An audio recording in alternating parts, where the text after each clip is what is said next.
For over 2 decades, SpongeBob SquarePants has been the gold standard of children's entertainment. Millions of kids grew up watching this cheerful yellow sponge navigate life in Bikini Bottom, never questioning the strangeness of it all. But what if I told you the ocean floor where SpongeBob lives was once ground zero for atomic testing so catastrophic it displaced an entire civilization, and that every character you grew up loving might be a mutated remnant of the blast? SpongeBob SquarePants debuted in 1999 and quickly became one of the most successful animated series in television history. While millions of children laugh at the absurd antics of a talking sponge and his underwater friends, a darker layer has captivated fans and theorists alike.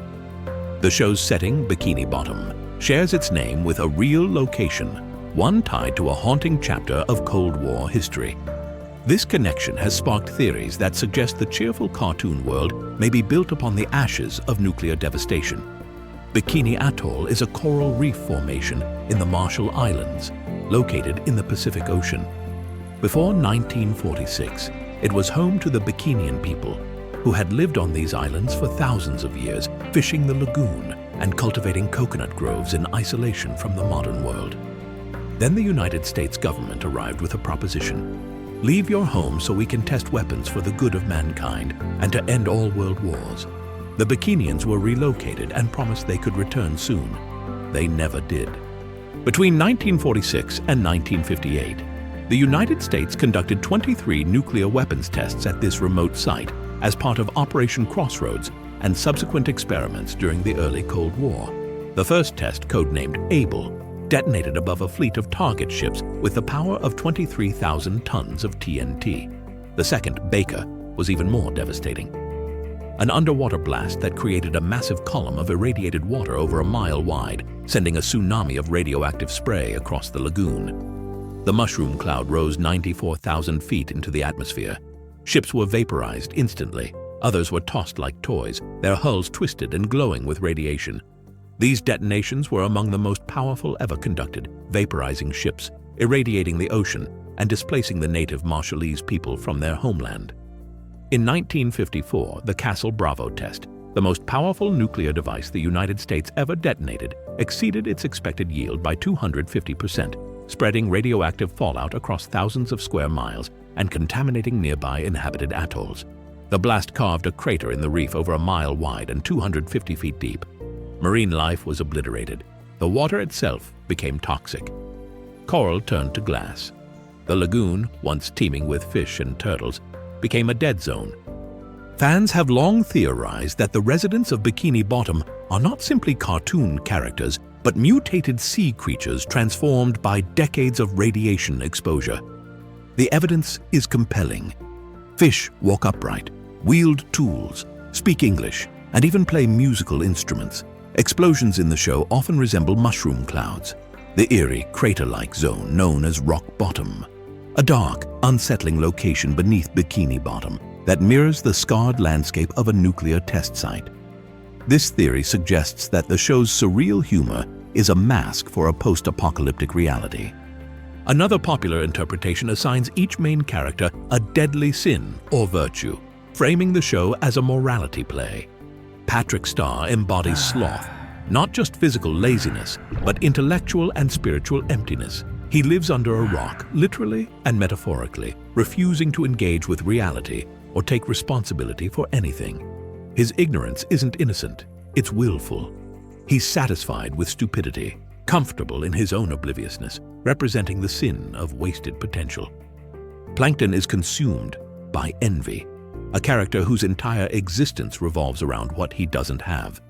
He's obsessed with stealing the Krabby Patty formula, not because he's hungry or even particularly business-minded, but because he cannot stand that Mr. Krabs has succeeded where he has failed. Every scheme, every plot, every moment of his life is poisoned by jealousy. He would rather destroy the Krusty Krab than accept his own restaurant's failure. Envy has made him bitter, small, and forever unsatisfied. Mr. Krabs personifies greed in its most grotesque form. A character who hoards wealth at any cost, who values money above friendship, safety, and even his own daughter's happiness.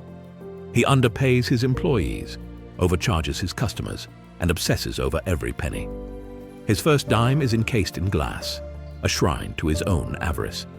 He sold SpongeBob's soul for pocket change. His entire identity is built on accumulation, and no amount of treasure will ever be enough. Sandy Cheeks symbolizes pride, though hers is more complex. It's the pride of intelligence, of Texan heritage, of being the smartest creature in the room. She's a scientific genius, an inventor, a karate master, and she makes sure everyone knows it. Her obsession with proving herself, with demonstrating her superiority, drives nearly every action she takes. She can't accept help, can't admit weakness, and her arrogance occasionally blinds her to the simple joys her friends embrace. Pearl, Mr. Krabs' teenage whale daughter, reflects vanity and self-absorption. She's obsessed with her appearance, her popularity, her social status among her peers.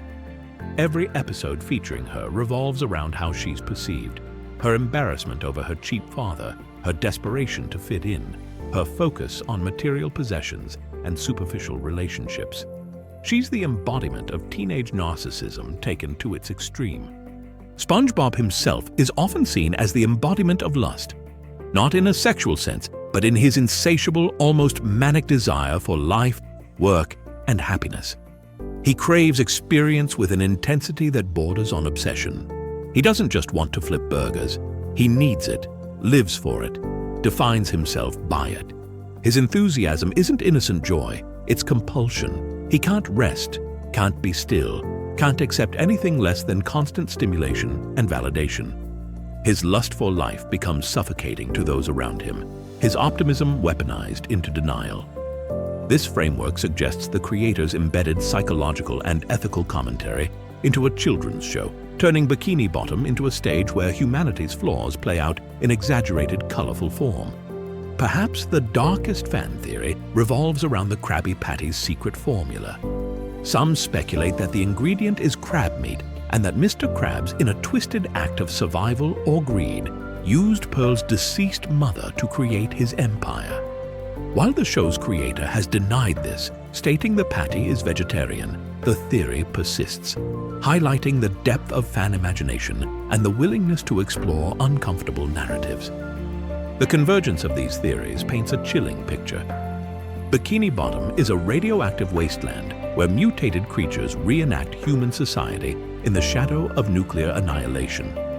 The cheerful pineapple house and jellyfish fields mask a graveyard. Every explosion, every strange character, every surreal joke becomes a reminder of what happened above the surface when the sky turned white, the ocean boiled, and the world changed forever. Mr. Krabs' obsessive greed, Plankton's bitterness, and SpongeBob's relentless optimism may all be trauma responses, coping mechanisms for creatures born from catastrophe.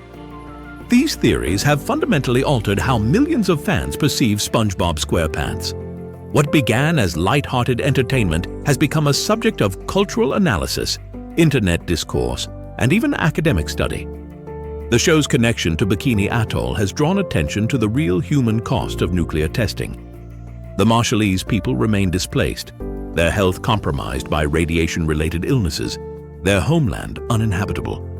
Meanwhile, the series itself has become a lens through which audiences explore themes of environmentalism, corporate greed, innocence, and the psychological aftermath of war.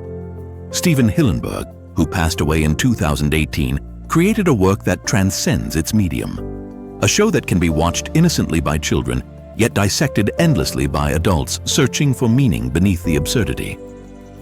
SpongeBob SquarePants is more than a children's cartoon. It is a cultural artifact built on the bones of history, where whimsy and horror coexist in the same frame.